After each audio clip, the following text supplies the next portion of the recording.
ये घटना घटी, सबसे पहले बीजेपी ने ट्वीट किया, जात नहीं धर्म पूछा। वहीं से ये शुरुआत हो गई। आप पूछेंगे घटना के बारे में तो वो बताएंगे कुछ और। आज 7-8 दिन हो गए और हमारा जो बीएसएफ का जवान पाकिस्तान के कब्जे में है वो भी नहीं छूटा है। पहलगाम की घटना के बाद झारखंड में भी बीजेपी कई मुद्दों को लेकर कांग्रेस पर लगातार कटाक्ष कर रही है। खासकर कांग्रेस के कुछ नेताओं जैसे सिद्धारमैया और तमाम इस तरह के लोगों के बयान पर लगातार बीजेपी तमाम तरह के आरोप लगा रही है।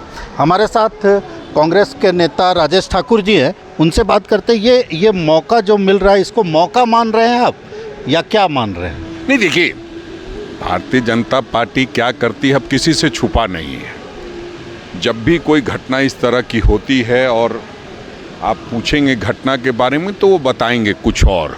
जो कहावत है ना कि जब आप उनसे पूछेंगे कि पिताजी का नाम क्या है तो फूफा जी का बताएंगे, फूफा जी का पूछेंगे तो मामा जी का बताएंगे। तो हमेशा मुद्दे से ध्यान भटकाना इनका काम होता है। आपने देखा होगा जिस दिन ये घटना घटी, सबसे पहले बीजेपी ने ट्वीट किया, जात नहीं धर्म पूछा।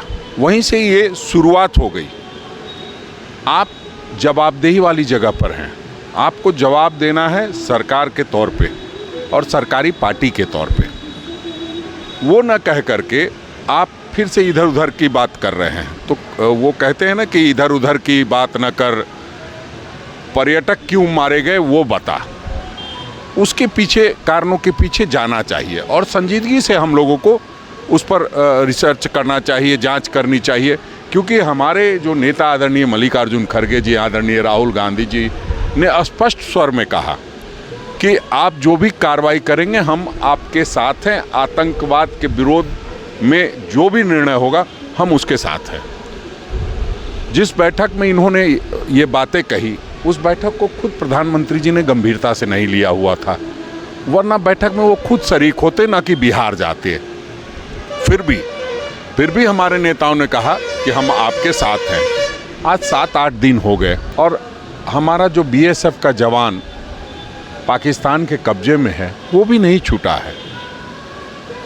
और मैं प्रधानमंत्री जी से ज़्यादा कुछ चैनल को दोष दूंगा जो इस तरह की हवा बनाते हैं। बाढ़ आ गया, सूखा आ गया, अभी कह दिया कि खुली छूट दे दी गई। क्या सेना को खुली छूट नहीं है?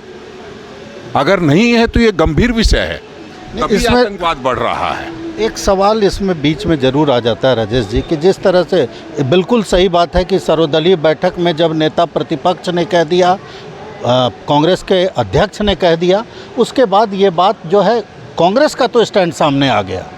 लेकिन जिस तरह से कांग्रेस के नेता, चाहे सिद्धारमैया जी ही हों या महाराष्ट्र के नेता हों, आपको लगता नहीं है कि इस तरह के बयानों से ऐसी हालत में बचना चाहिए? नहीं, बचना तो इस तरह के बयानों से भी चाहिए जो आज आपने देखा होगा पूरे देश के इतिहास में पहली बार कोई जो आरएसएस का सरसंघ चालक जो है वो प्रधानमंत्री से मिलता है और उसके बाद वो बयान क्या देता है कि हिंदुओं को तलवार, फरसा और आदि चीज़ें रखनी चाहिए, हथियार। अब आप डरा रहे हैं हमें कि इस पर राजनीति कर रहे हैं। फिर तो इधर उधर की बात हो गई ना। बचना नहीं चाहिए कांग्रेसी नेताओं को ऐसे बयानों से। यही देखिए, ऐसे ही उकसाने वाले बयान जो होते हैं उस पर प्रतिक्रिया आती है। बचने का मतलब तो ये है कि 7 दिनों से हम लोगों ने, हमारे नेताओं ने स्पष्ट वो दे दिया, आपको क्लियरेंस दे दिया कि आप जो भी करना है करिए। अब जिम्मेदारी आपको दी है तो आपको जवाब देना चाहिए। आपको इधर उधर की बातों पर काम नहीं करना चाहिए। आप आरएसएस के प्रमुख से मिल रहे हैं और आरएसएस प्रमुख इस तरह की बातें कर रहे हैं।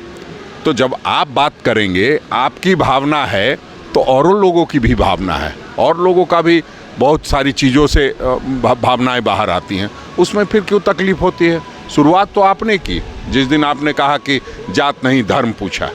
अरे ये बताना चाहिए कि हत्या कैसे हुई, उसमें कैसे लोग मरे। जब इतनी सिक्योरिटी वाले जगह में हम जम्मू कश्मीर आप जाते हैं, हम जाते हैं, तो एक आप कोई भी सामान, एक छुरी तक नहीं ले जा सकते हैं, और वहाँ इतने बड़े बड़े हथियार चले गए। तो हमें लगता है कि अभी देश संकट के दौर से गुजर रहा है। मैं संकट मानता हूं देश के लिए, और इस पर गंभीरता से सब लोगों को एकजुट होकर के काम करना चाहिए, ना कि बेतुकी बातों को करके लोगों को उकसाना चाहिए। तो राजेश ठाकुर जी का साफ तौर पर कहना है कि जिस तरह का माहौल अभी देश में है, ऐसे में चाहे वो सत्ता पक्ष हो या विपक्ष, दोनों पक्षों के लोगों को संयम बरतना चाहिए और जो बड़े नेता हैं उनके बयानों को ध्यान में रखना चाहिए और उसी लिहाज से कार्रवाई होनी चाहिए। भारत एक्सप्रेस के लिए कैमरामैन धर्मेंद्र के साथ मधुकर आनंद, रांची।